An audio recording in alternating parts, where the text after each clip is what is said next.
રાધે રાધે, જય સિયારામ. આપણે શ્રી શ્રી ગયા પ્રસાદ પંડિતજીનું ચરિત્ર ચાલે છે.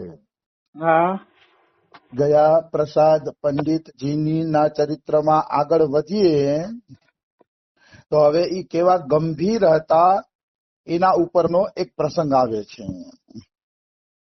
ગયા પ્રસાદ પંડિતજી નિત્ય સાંજે રામચરિત માનસનો પાઠ કરતા. હા અડધી કલાક રામચરિત માનસનો પાઠ થાય, અડધી કલાક શ્રીમદ ભાગવતનો પાઠ થાય અને કલાક એક પોતે સત્સંગ કરતા. હા તો રામચરિત માનસ અને ભાગવતનો પાઠ થતો ને ત્યારે ઈ ગોવર્ધન હામું મોઢું કરીને બેઠા રહેતા અને એક ટક ગોવર્ધનને જોતા રહેતા. હા ઈ સમય હારે કોઈ હારે બોલવાનું નહીં, ચાલવાનું નહીં, કોઈને નજર પણ નહીં આપવાની. વાહ એવી નિષ્ઠાથી પાઠ સાંભળતા, એવી નિષ્ઠા, કોઈ નજર નહીં આપવાની હો, ગમે એવું કેમ કોઈ નથી આવ્યું એમ. હા તો નજર પણ ઈ સમયમાં ઈ આપતા નહીં, એવી રીતે દિવ્યતાથી ઈ પાઠ સાંભળતા એમ. કારણ કે આમ પણ ભગવાનથી મોટું તો કોઈ નથી. ભગવાનના ભજનમાં લાગેલા હોય ત્યારે શું જોવાનું હોય કે કોણ આવ્યું ને કોણ ગયું એમ. કોણ આવ્યું ને કોણ ગયું એ પછી જોવાનું રહેતું નથી. હા આવી વાત છે. તો એક વખત ગયા પ્રસાદ પંડિતજી રામાયણનો પાઠ સાંભળતા હતા અને કૃષ્ણ ગોયલ કરીને ઉર્જા મંત્રી ઉત્તર પ્રદેશના પત્ની સાથે પધાર્યા. હા હવે ઉર્જા મંત્રી યુપીના એટલે તો મોટી પોસ્ટ કહેવાય ને એમ. હા તો કૃષ્ણ ગોયલ ઉર્જા મંત્રી ઉત્તર પ્રદેશના પત્ની સાથે એમને ત્યાં પધાર્યા ને તો ગયા પ્રસાદ પંડિતજી ત્યારે પાઠ સાંભળતા હતા અને પાઠ સાંભળે પછી થોડા કોઈ ધ્યાન દેવાના છે ગયા પ્રસાદ પંડિતજી. ના એટલે ગયા પ્રસાદ પંડિતજી પાઠ સાંભળતા હતા તો એક જણાએ કીધું, પંડિતજી ઉર્જા મંત્રી પધાર્યા છે તમારા દર્શન કરવા માટે. તો પંડિતજી હૈલાય નહીં, હૈલા પણ નહીં. વળી બીજી વાર કીધું ઉર્જા મંત્રી પધાર્યા છે તમારા દર્શન કરવા. પંડિતજીએ ધ્યાન ન દીધું. તો ઓલાએ કહી દીધું કે ભાઈ ધ્યાન નહીં દે, તમે છે ને આમ સામે આવીને એના દર્શન કરી લ્યો. તો ઉર્જા મંત્રી ગયા પ્રસાદ પંડિતજી સામે આવ્યા ને તો ગયા પ્રસાદજી આંખ બંધ કરી લીધી. હા હા પણ એનું મોઢું ન જોયું, કારણ કે એનો નિયમ હતો રામાયણનો પાઠ ને ભાગવતનો પાઠ થતો હોય એટલે કેવલ ગિરિરાજના દર્શન કરવાના, પછી કોઈ પણ સામું નહીં જોવાનું. વાહ આવી અચલ ગંભીરતા, આવી દ્રઢતા મેં જોયું. મહાપુરુષોને મોટી મોટી પોસ્ટ વાળાની પરવા જ નથી હોતી. બિલકુલ ગમે એવી કેમ મોટી પોસ્ટ નથી હોતી, પરવા જ નથી હોતી એની. અમારા ઘરે એક આઈપીએસ અધિકારી પધાર્યા હતા, ત્યારે મથુરાના હતા આઈપીએસ અધિકારી. અમારા ઘરે પધાર્યા હતા એટલે વિનોદ બાબાના કારણે, અમારા ગુરુજીના કારણે, નકર તો અમને કોણ ઓળખે આવડા મોટા મોટા, પણ ઈ બાબાના કારણે આવ્યા હતા ઘરે. હા બરોબર. મને પ્રેમે હતો, બહુ સારા માણસ હતા. એ કે મારી 3 જગ્યાએથી બદલી થઈ ગઈ છે, કારણ કે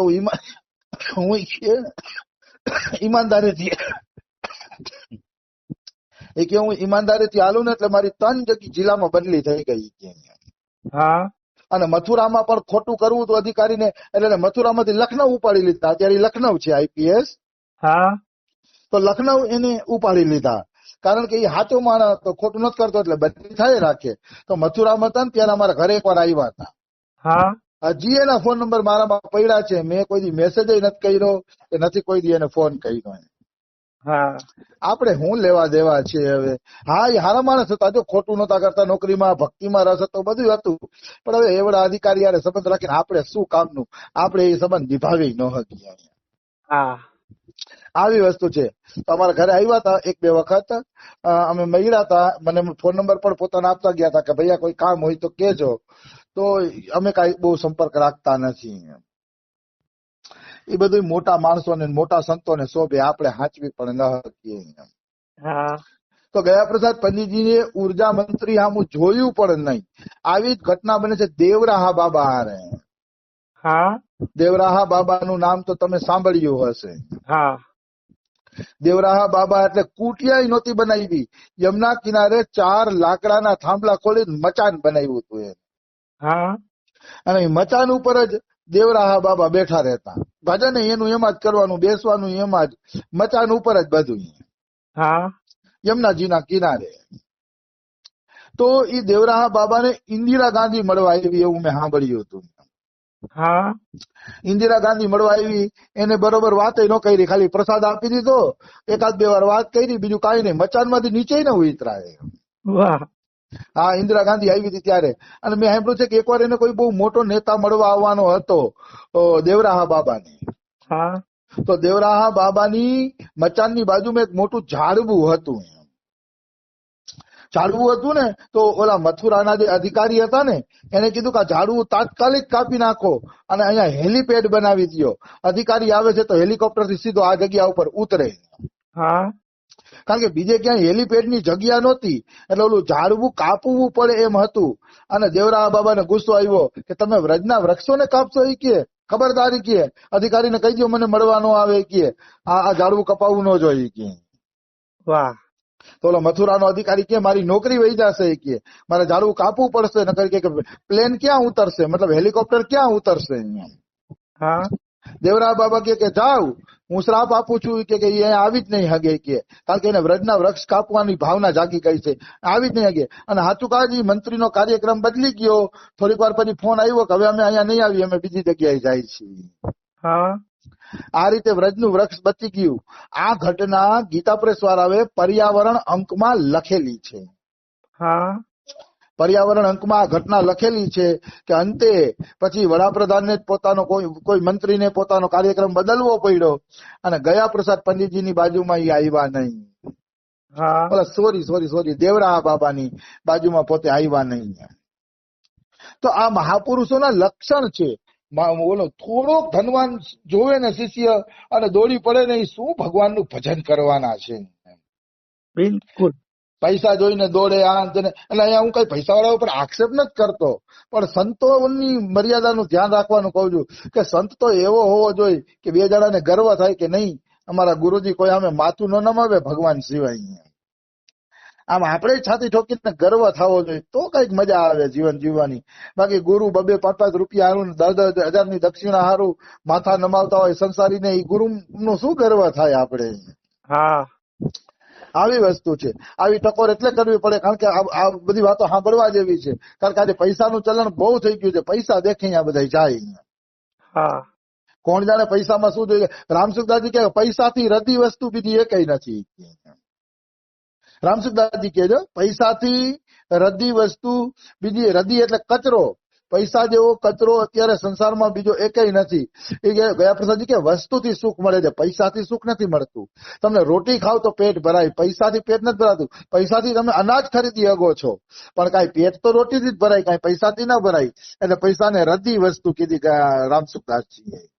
હા એકવાર સ્વામી રામસુખદાસજી મુંબઈ ગયા હતા.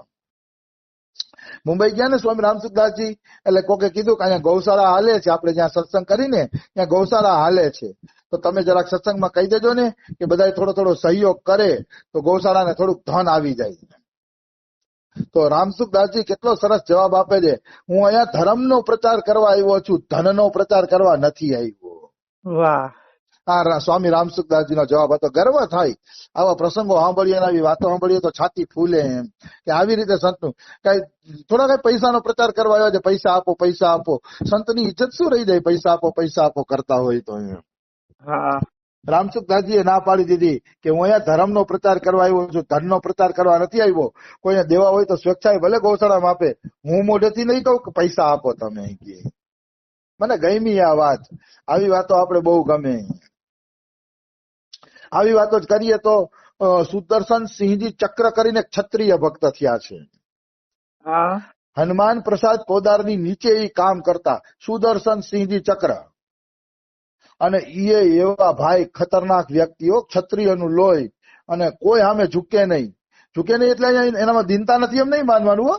ભક્તો સામે ઝૂકે, સંતો સામે પ્રેમી, એમ તો એ ખૂબ ઝૂકીને મળતા હોય, પણ જો જરા કઈ કોઈ અભિમાન દેખાડે તો આ સંતો ઝૂકતા નથી. હા બિલકુલ. તો સુદર્શનજી ચક્ર છે ને, એને મળવા માટે ઉત્તર પ્રદેશનો મુખ્યમંત્રી ગયો ગીતા પ્રેસ ગોરખપુરમાં. હા ઉત્તર પ્રદેશનો મુખ્યમંત્રી. હવે એ ઉત્તર પ્રદેશનો મુખ્યમંત્રી અને સુદર્શનજી ચક્ર જયારે 18-20 વર્ષના હતા ને ત્યારે દેશભક્તિની લડાઈમાં બે ભેગા હતા. હા બે ભેગા હતા દેશભક્તિની લડાઈમાં. એટલે એ મુખ્યમંત્રી ગીતા પ્રેસમાં મળવા ગયો સુદર્શનજી ચક્રને, અને પોદારજીને પૂછ્યું ક્યાં છે સુદર્શનજી ચક્ર? એ મારો કે લંગોટીયો ભાઈબંધ છે. કે દેશની આઝાદીમાં અમે બે જણા ભેગા હતા લડાઈમાં. કે ક્યાં છે? કે તો કે ઈ તો અત્યારે જ જાત્રા કરવા માટે નીકળી ગયા. કે અત્યારે રેલવે સ્ટેશને હશે કે ગોરખપુરના. હા તો જલ્દી રેલવે સ્ટેશને ફોન કરો કે મુખ્યમંત્રી એમ કહે છે કે સુદર્શન જ્યાં બેઠા હોય ત્યાં ફોન ઉપર આવે. એટલે રેલવે અધિકારીને ફોન કર્યો અને રેલવે અધિકારીને કીધું કે સુદર્શનસિંહજી ચક્ર કોઈ હોય ને તો એને મોકલો કોલ ઉપર. હા તો ઓલા રેલવે અધિકારીએ સૂચના આપી કે ભાઈ પેસેન્જરોને સૂચના આપવામાં આવે છે કે કોઈ સુદર્શનજી ચક્ર હોય તો એમનો ગોરખપુરથી ફોન છે ગીતા પ્રેસથી, એ ઝડપથી જાય. એટલે સુદર્શનજી ચક્ર ગયા ફોન ઉપર ગયા ને તો આ કીધું કે હું મુખ્યમંત્રી છું ને તારો લંગોટીયો ભાઈબંધ છું ના ને. બોલ મહારાજ એવું કે કઈ કામ હોય તો બોલ. કે હા તો સુદર્શનજી ચક્ર એવું કીધું કે આજ પછી કોઈ દી મને ફોન કરતા નહીં અને કોઈ દી કોઈને કહેતાય નહીં કે હું સુદર્શનજી ચક્રને ઓળખું છું. હા ફોને ન કરતા અને કોઈને કહેતાય નહીં કે હું સુદર્શનજી ચક્રને ઓળખું છું. તો કે ભાઈબંધ તું આવું કેમ બોલે શીખીએ? તો કે જગતને ખબર પડી જશે ને કે તમે મારા મિત્ર છો તો અહીંયા લાઈન લાગી જશે, મારું આ કામ કરાવી દો, મારું આ કામ કરાવી દો, મારું આ કામ.